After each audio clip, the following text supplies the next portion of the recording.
And you said he's really flexible with mental health and missing a day every now and then.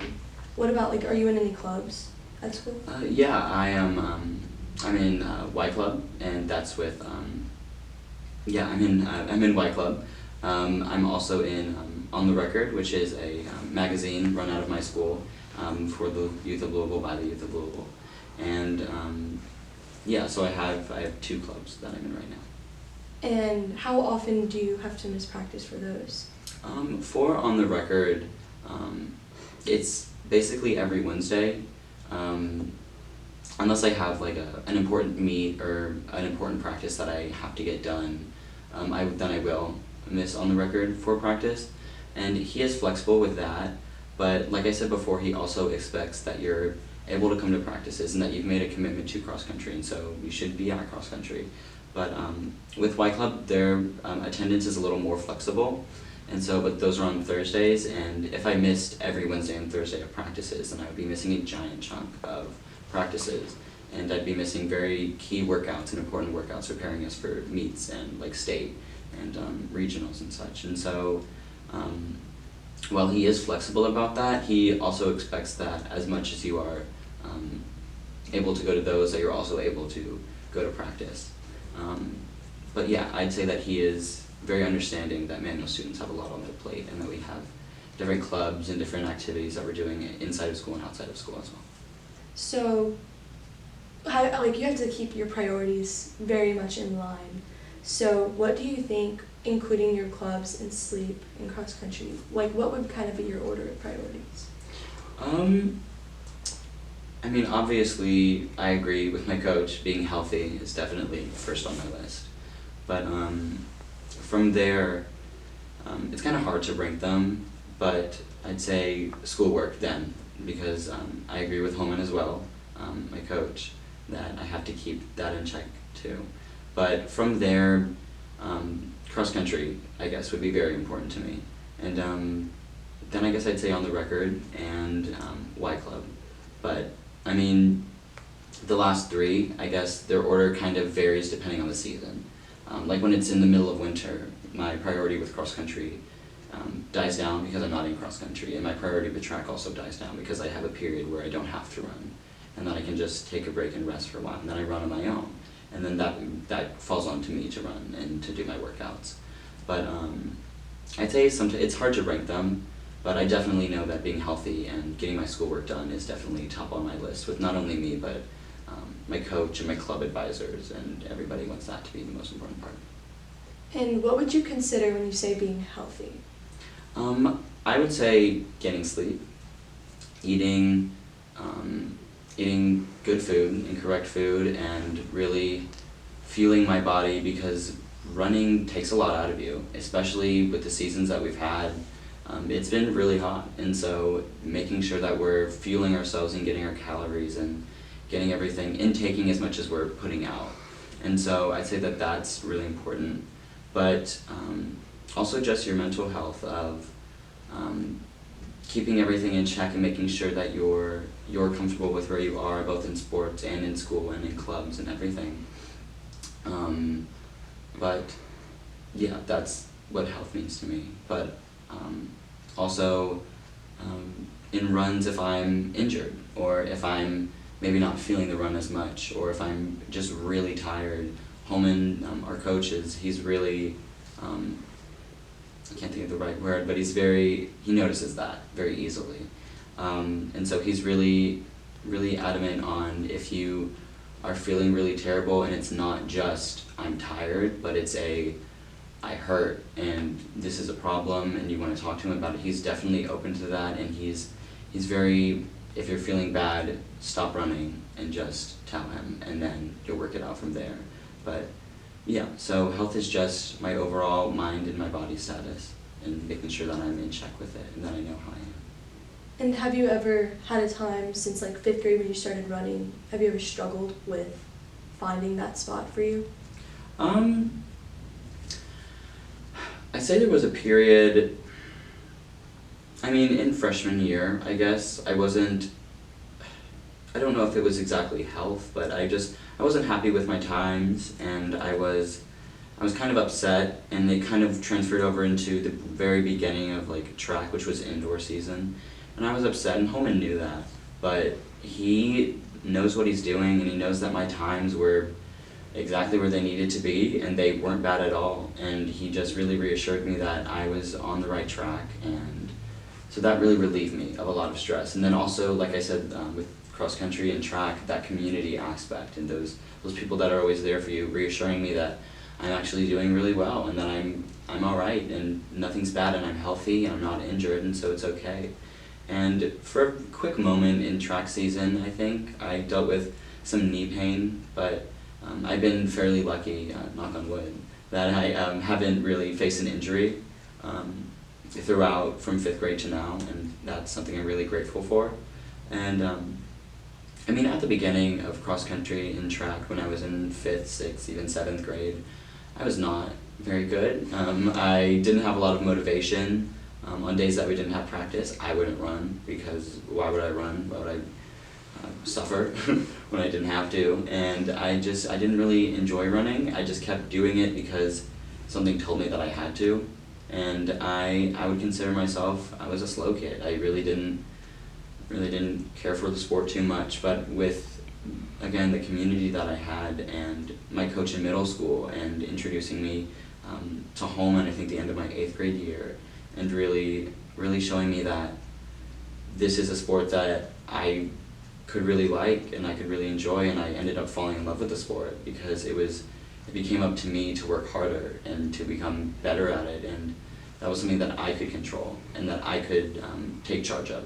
And so I've had moments where I've just, I guess, doubted myself mentally, but I've been really lucky physically just to be in a really healthy state throughout cross country. But yeah, mentally sometimes I've struggled, but I've managed to always come back from it, so it's always been great. And you brought up your coach a lot about how he's very helpful and stuff. How important is having a supportive coach in any athlete's career? I think having a supportive coach is one of the key parts of being not just a good athlete, but a better person, because my coaches through middle school and through high school right now have really made me who I am today, and they've really given me a lot of support and love, and really taught me to be a better person, and they've really kept me on track. And I think that it is so important to have a coach that really supports you and backs you and knows what you're going through and is really listening for you and watching you and pays attention. And I think that that's so important to athletes out there, that having a really good coach, and not even a good coach, but just a good person to rely on for that's really important too. And you talked about how you got introduced to your coach now before you even went to the school. My coach in middle school had, I'd known my coach in high school. I think her daughter ran for my coach now. And so I think in track season, my 8th grade year at one meet, I think I introduced myself and I said hello, but it was very brief, but it was just a way to see him and say hello and hopefully have him be my coach the following year. And then I was lucky enough that I was able to have him as my coach the next year. But because for manual you have to apply, and that was a process of getting in. And so once I got in, I was very excited that I'd be able to run for Holman and be able to run for manual and really be a part of it. Was cross country and track a big reason you went to manual, or was it unrelated? I'd say no matter where I went, no matter what school, whether I went to another school or manual now, I was gonna still run, and I was gonna be a part of the team wherever I went. But I was also really interested in journalism and communications at manual, and so I really wanted to be a part of that, probably just as much as I wanted to be a part of the cross country team. But like I said, I would have been on the cross country team anywhere, and I would have been a part of the track team anywhere, just because it was something that I loved to do. And so I'd say that the teams, they were benefits of going to manual, and they were like almost like a good part of going to manual, but it wasn't the sole focus. but it was something good about it that I would have if I went. And you said that, most people don't really enjoy running. So since you said you've fallen in love with the sport, what about the practices or the people makes you truly just love the sport? Like I said before, everyone who runs cross country and everyone who runs track knows what the other person's going through. And they know that it's hard when you have mile repeats or when you have a super long day and when it's pouring down rain and when it's even snowing and when it's 90 degrees outside. We all know what the other one's going through, and so it's almost like a shared sense of hurt sometimes, that you're all going through it together, and that really builds the team aspect. But also, I think it was in middle school, I gained a lot of discipline with the sport, that I saw a bunch of other kids who were really fast, and I was like, oh, I want to be there, or I'd like to be anywhere near there, but they practice all the time, they go really hard. And the feeling after going very hard and running these great practices, and even after a bad practice, the feeling of accomplishment that you were able to do it, and that it took just you to do it. And even though there's this whole group of people around you, and there's coaches, and there's family, and there's friends supporting you to do it, sometimes it can feel like just you. But being able to finish practices and go at your strongest pace, and not even your fastest, but your strongest, that's a really satisfying feeling that I didn't feel with any other sport. And so that was something that really helped me, like I said, fall in love with the sport. How much do you think that cross country and track has made you the person you are today? I think cross country and track have fully formed me to who I am. I have absolutely no idea who I'd be without it, because as much as it's me paying attention to professional runners and me being very aware of like what's happening in the professional world and in the college world, and has really taken my focus with my talking points with everybody, as much as I think it annoys people when I talk about it. It's also just made me, like I said, more disciplined and more social even. It's really helped me get to know people, because in cross country and track you have to know people because you're a part of a team. And so it's really helped me open up to people in a way that I don't think I would have before.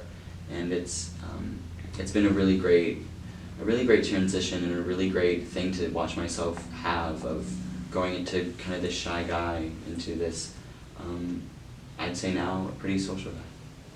So, would you recommend not just cross country or track, but any sport to people? Absolutely. I think that being an athlete and being a part of a team and playing a sport or running a sport or swimming a sport, anything, I think that's a super big part of a really key experience that I think everyone should have, because it automatically gives you a sense of community, and it also teaches you, like I said, discipline, and it teaches you lessons that you can't get anywhere else when you're really working as hard as you have to for any sport. And yeah, so I think everybody should try a sport at least once.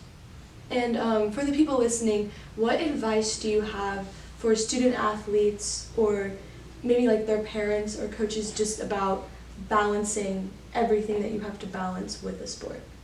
If I could say something, I mean, I'm still learning right now, and I'm still going through it right now, but I'd say stick with it, and don't be afraid to ask for help, and don't be afraid of what people will think if you need help, because everyone's there for your benefit, and everyone's there to help you, and so why not take advantage of that? And I'd say just try to stay focused, try to do things as early as you can, and just really stick with what you're doing, because it's all worth it in the end. All right, well, thank you so much for coming today. Yeah. With our efforts and God's grace, this has been A Matter of Interpretation, Americans in Crisis.